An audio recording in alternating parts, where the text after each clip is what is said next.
ጤና ይስጥልን የተወደዳችሁ ተከታታዮቻችን ምጣኔ ሀብታዊ እድገት ለማህበራዊ ዋስትናችን በማለት ተግቶ ከሚሰራው ገበያ ሚዲያ የካቲት 5 ቀን 2018 ዓ.ም የዕለቱን የምዕራፍ 1 የዜና ዘገባችንን ይዘንላችሁ ቀርበናል። የዜና ዘገባችንን ስፖንሰር ያደረገልን አጋራችን ደግሞ የሮሃ ፎሬክስ ቢሮ ነው። በዜና ዘገባችን ላይ የሮሃ ፎሬክስ ቢሮን የዕለቱን የውጭ ምንዛሬ ተመን መረጃ እናጋራችኋለን። በዜናዎቻችን ላይ ደግሞ የተመረጡ ምጣኔ ሀብታዊ ማህበራዊና ሌሎች ወቅታዊ እንዲሁም አዳዲስ ጉዳዮችን አካተናል። እንድትከታተሉን እንጋብዛችኋለን። በቅድሚያም አርዕስቶችን የፋርማሲና የመድኃኒት መደብሮች አስገዳጅ ደረጃ አተገባበርን በተመለከተ አዲስ መረጃ ወጣ። በሌላ በኩል ከመድኃኒት መላመድ ጋር ተያይዞ እየታየ ያለው ስጋት አሳሳቢ ደረጃ ላይ መድረሱ ተነግሯል። የምትሰሙት መረጃችን ነው። ከፍተኛ ገንዘብ ጉቦ ሲቀበሉ የነበሩ የመንግስት ከፍተኛ የሥራ ኃላፊና ነጋዴ እጅ ከፈንጅ መያዛቸው ተገለጸ።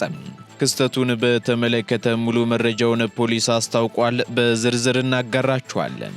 ለአፍሪካ ሀገራት የቀጠናዊ የፋይናንስ ተቋም እንዲቋቋም ጥሪ ቀረበ።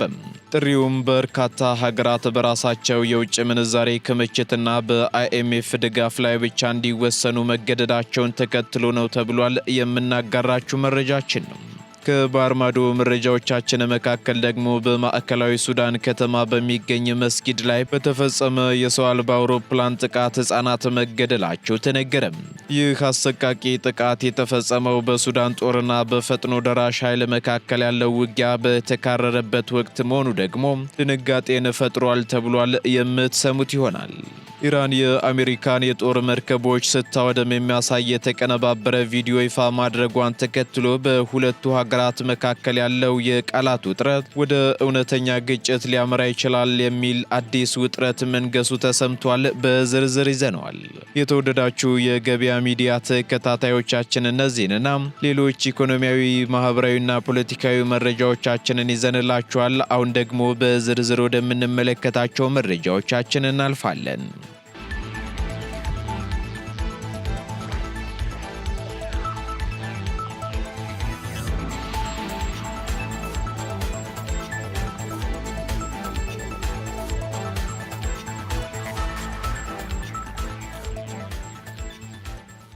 ከመድኃኒት መላመድ ጋር ተያይዞ እየታየ ያለው ስጋት አሳሳቢ ደረጃ ላይ መድረሱ ተነገረ።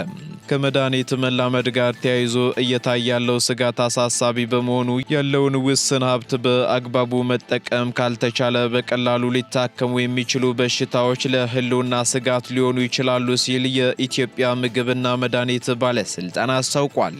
ባለስልጣኑ ይህን ያስታወቀው የፋርማሲና የመድኃኒት መደብሮች አስገዳጅ ደረጃ አተገባበርን የሚገመግም የምክክር መድረክ ባካሄደበት ወቅት ነው።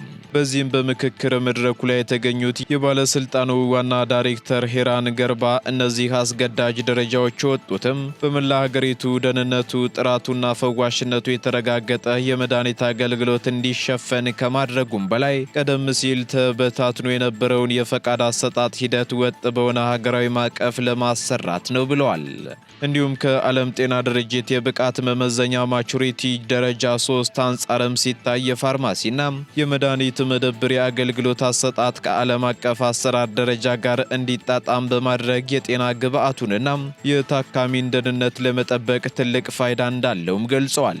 ዋና ዳይሬክተሯ አክለውም ከመድኃኒት መላመድ ጋር ተያይዞ እየታየ ያለው ስጋት አሳሳቢ በመሆኑ ያለውን ውስን ሀብት በአግባቡ መጠቀም ካልተቻለ በቀላሉ ሊታከሙ የሚችሉ በሽታዎች ለሕልውና ስጋት ናቸው ሲሉም ገልጸዋል። በመሆኑም ከመድኃኒት ማዘዣ ጀምሮ እስከ ዕደላ ያለውን ሰንሰለት በስታንዳርዱ መሰረት በማስተካከል ስጋቱን ለመቀነስ ከመንግስትና ከግሉ ዘርፍ ጋር በቅንጅት መስራት እንደሚገባ አጽንኦት የተሰጠ ሲሆን የተቀመጠው ስታንዳርድን በተግባር ሊተረጎም የሚችል ዝቅተኛ መስፈርት መሆኑን ተናግረዋል። በተጨማሪም አዲስ ፈቃድ በወሰዱ ተቋማት ላይ የሚታየው የደረጃ ተገዥነትና አግባባዊ የመድኃኒት አጠቃቀምን የተመላከቱ ሁለት ሀገር አቀፍ ጥናቶች ቀርበውም ውይይት ተደርጎባቸዋል።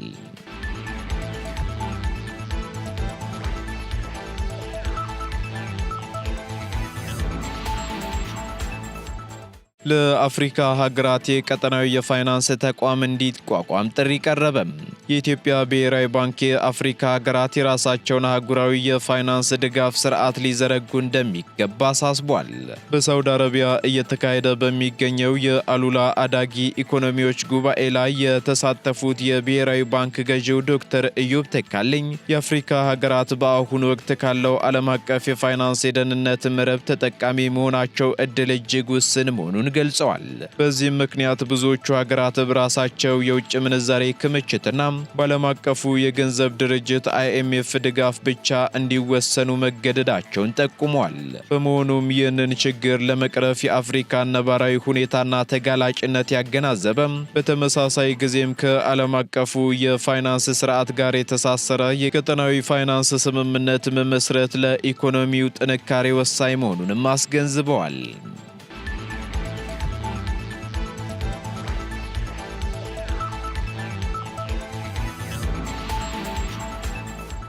300 ሺህ ብር ጉቦ ሲቀባበሉ የነበሩ የመንግስት የሥራ ኃላፊና ነጋዴ እጅ ከፈንጅ ተያዙ።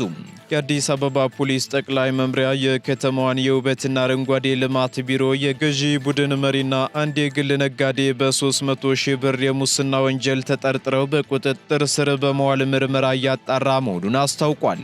ትናንት የካቲት 4 ቀን 2018 ዓ.ም ተጠርጣሪዎቹ እጅ ከፈንጅ ሊያዙ የቻሉት የየካ ክፍለ ከተማ ፖሊስ መምሪያ የክትትልና የምርመራ ቡድን አስቀድሞ ባደረገባቸው ጥናት መሆኑም ታውቋል። የሙስና ወንጀል ድርጊቱ የተፈጸመው ደግሞ በቢሮው የግዢ ቡድን መሪ የሆኑት አቶ አለም ተክለ ሃይማኖትና አቶ ሳሙኤል መላኩ በተባሉ ነጋዴ መካከል ሲሆን ግለሰቦቹ በቁጥጥር ስር የዋሉት የገንዘብ ቼክ ሲቀባበሉ ነው ተብሏል። ነጋዴው አቶ ሳሙኤል ጥቅምት 2 ቀን 2018 ዓ.ም በወጣ የችግኝ ጣቢያ ግብአቶች አቅራቢነት ጨረታ አሸናፊ የነበሩ ቢሆንም በቀጣይም በሚወጡ መሰል የቢሮው የግዢ ሂደቶች ላይ ቅድሚያ እንዲሰጣቸው ከቡድን መሪው ጋር ባደረጉት ያልተገባ ድርድር ለባለስልጣኑ የ300 ሺህ ብር ቼክ ሲሰጡ እጅ ከፈንጅ ተይዘዋል የተባለው።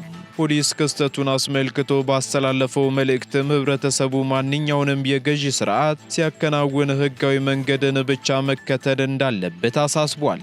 በተለይም የነጋዴው ማህበረሰብ መብቱን በገንዘብ ለመገዛት ከመሞከር ተቆጥቦ ከሙስና የጸዳ አሰራርን እንዲያሰፍንም ጥሪ አቅርቧል።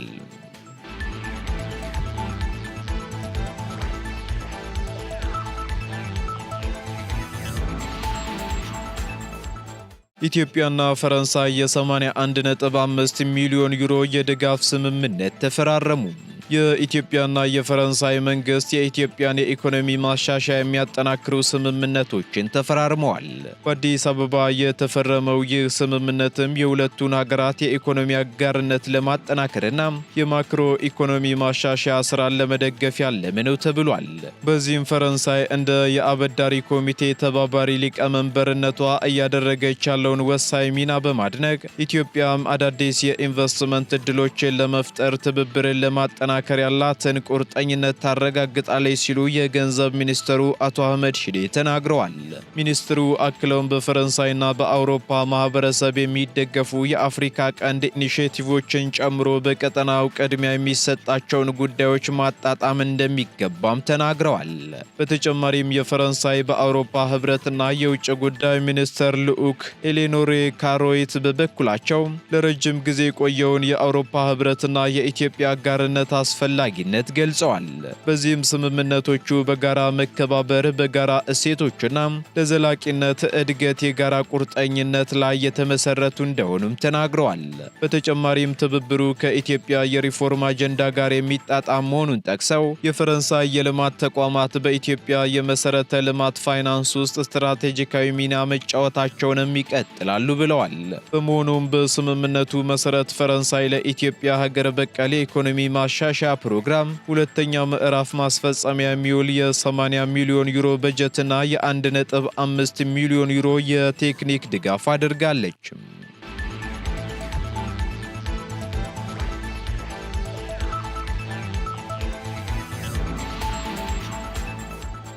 ቀጥለናል ውድ ተከታታዮቻችን። አሁን ደግሞ ከውጪ ወደ ያዝንላችሁ መረጃዎቻችን መካከል እንሸጋግራለን። በሱዳን መስጊድ ላይ በተፈጸመ የድሮን ጥቃት የህፃናት ህይወት ማለፉ ተገለጸ። በማዕከላዊ ሱዳን በሚገኘው ዋድ ማዳኒ ከተማ በሚገኝ አንድ መስጊድ ላይ በዛሬው ዕለት በተፈጸመ የሰው አልባ አውሮፕላን ጥቃት 3 ህፃናት መገደላቸውን የሕክምና ባለሙያዎችና የዓይን እማኞች አስታውቀዋል።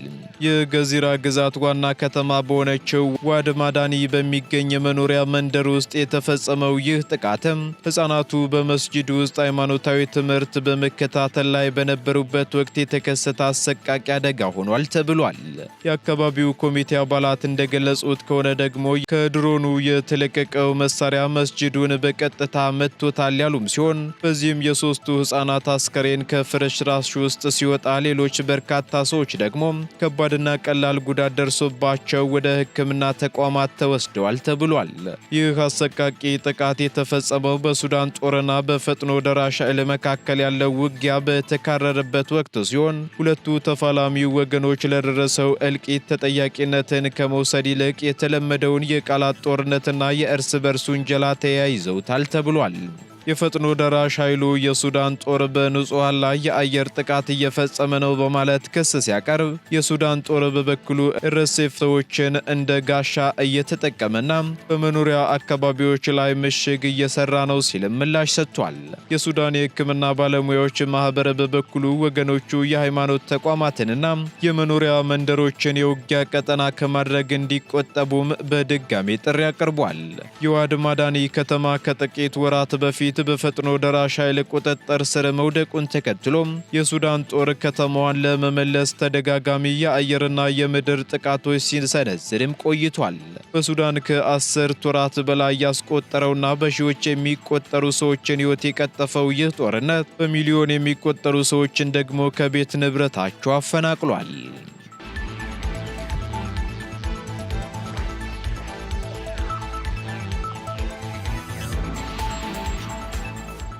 ኢራን የአሜሪካን የጦር መርከቦች ስብስብ ስታወድም የሚያሳይ አርቲፊሻል ኢንተለጀንስ ቪዲዮ ይፋ አደረገች። በኢራንና በአሜሪካ መካከል ያለው ወታደራዊ ውጥረት እያየለ በመጣበት በዚህ ወቅት የኢራን መንግስታዊ ሚዲያዎች በፕሬዝዳንት ዶናልድ ትራምፕ የሚመራውን የአሜሪካ የባህር ኃይል አርማዳ ሲደመስስ የሚያሳይ በሰው ሰራሽ አስተውሎት የተዘጋጀ አስደንጋጭ ፕሮፓጋንዳ ቪዲዮ ይፋ አድርገዋል። ይፋ የሆነው ይህ ቪዲዮም የኢራን ሚሳኤሎችና የሰው አልባ ድሮኖች የዩኤስኤስ አብርሃም ሊንከን የተሰኘውን ግዙፍ አውሮፕላን ተሸካሚ መርከብና አጃቢዎቿን ሲያወድሙ የሚያሳይ ቪዲዮ ነው ተብሏል። በቪዲዮው ላይ ደግሞ መርከቧ በመካከለኛው ምስራቅ የባህር ጠረፍ ላይ በከፍተኛ ፍንዳታ ስትሰጥምና የአሜሪካ ወታደሮች ለሕይወታቸው ሲሸሹ በምስል ተቀነባብሮም ይታያል። ይህን ጉዳይ ተከትሎም ወታደራዊ ተንታኞች እንደሚሉት ኢራን ይህን ምስል የአርቲፊሻል ኢንተለጀንስ ቪዲዮ የተጠቀመችው በክልሉ ላይ ለተሰማራው የአሜሪካ ጦር የስነ ልቦና ጫና ለመፍጠርና ከጥቃት አንመለስም የሚል መልእክት ለማስተላለፍ ነው ብለዋል። ይህ ፕሮፓጋንዳ የወጣው ደግሞ ፕሬዝዳንት ዶናልድ ትራምፕ ታላቁ የአሜሪካ የባህር ኃይል ስብስብ አርማዳ ወደ ኢራን ጠረፍ እየተጠጋ ነው በማለት ካወጁ በኋላ ሲሆን ፕሬዝዳንቱ ኢራን የኒውክሌር ድርድር ላይ ካልተስማማች በጣም መጥፎ ነገሮች ይከሰታሉ የሚል ጠንከር ያለ ማስጠንቀቂያም ሰጥተዋል። ምንም እንኳን ቪዲዮ በእውነተኛ ውጊያ የተቀረጸ ሳይሆን በቴክኖሎጂ የተፈበረከ ቢሆንም በሁለቱ ሀገራት መካከል ያለው የቃላት ጦርነት ወደ እውነተኛ ግጭት ሊያመራ ይችላል የሚል ስጋት በዓለም አቀፉ ማህበረሰብ ዘንድ አሳድሯል። በአሁኑ ወቅትም በኦማን በኩል ቀጥተኛ ያልሆኑ የዲፕሎማሲያዊ ንግግሮች እየተደረጉ ቢሆንም የኢራን አብዮታዊ ዘበኛ ጣታችን በቃታ ላይ ነው በማለትም ዝግጁነቱን አስታውቋል።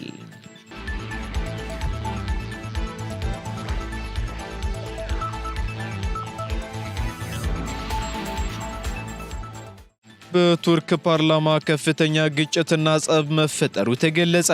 የቱርኩ ፕሬዝዳንት ረሲብ ጣይብ ኤርዶሃን የቀድሞውን የኢስታንቡል ዋና አቃቤ ሕግ የፍትህ ሚኒስትር አድርገው መሾማቸውን ተከትሎ በሀገሪቱ ፓርላማ ውስጥ በሕግ አውጪዎች መካከል ድብድብ መፈጠሩ ተነግሯል። አዲሱ ሚኒስትር አኪን ጉርሌክ በፓርላማ ቀርበው ቃለ መሃላ ለመፈጸም ሲሞክሩ የተቃዋሚው CHP ፓርቲ አባላት መድረኩን በመክበብ ተቃውሟቸውን አሰምተዋል። ተገምተዋል የተባለው። ይሁን እንጂ ውጥረቱ ቢበረታም ጉርሌክ በፖሊስና በገዢው ፓርቲ አባላት ጥበቃ ቃለ መሐላ መፈጸማቸው ተገልጿል። ጉርሌክ በ2024 ዋና መርማሪ ሆነው ከተሾሙ በኋላ የኤርዶሃን ዋነኛ ተቃዋሚዎችን ሲያስሩ የነበረ ሲሆን የኤርዶሃን ዋነኛ ተፎካካሪ ይሆናሉ ተብለው የተጠበቁትን የኢስታንቡል ከተማ ከንቲባ የነበሩትን ኢክራም ኢማሞግሉን በማሰር ባለ 4000 ገጽ ክስ በመመስረት የ2000 ዓመት እስራት ተጠይቆባቸዋልም ተብሏል። በዚህም በኤርዶሃን የፍትህ ሚኒስትር ተደርገው የተሾሙት ጉርሌክ በፓርላማው ቀርበው ቃለ መሐላ ሊፈጽሙ ሲሉ በፓርላማው ውስጥ ጸብ ተነስቶ አንዳንዶች ቡጢ መሰናዘራቸውም ታይቷል።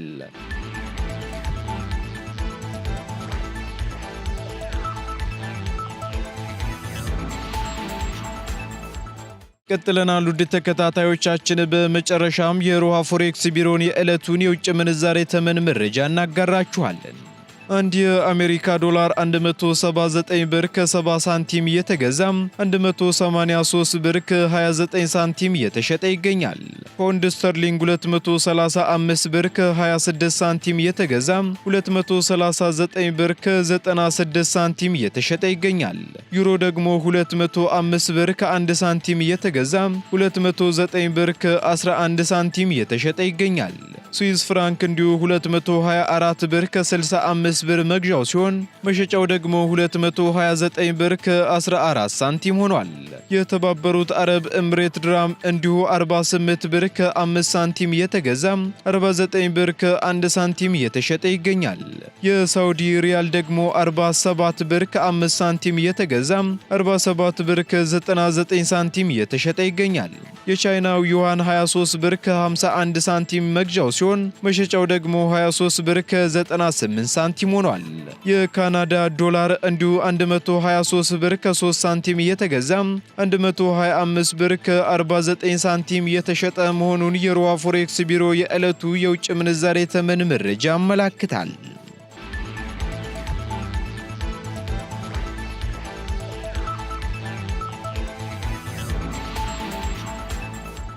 የተወደዳችሁ የገበያ ሚዲያ ተከታታዮቻችን ለምዕራፍ አንድ ያዝንላችሁ ኢኮኖሚያዊ፣ ማህበራዊና ፖለቲካዊ መረጃዎቻችን እነዚህን ይመስሉ ነበር። አዳዲስ እንዲሁም ትኩስ ኢኮኖሚያዊ፣ ማህበራዊና ፖለቲካዊ መረጃዎቻችንን ለማግኘት ታዲያም የገበያ ሚዲያን እንድትወዳጁ እንጋብዛለን። ሰናይ ጊዜን ተመኘን።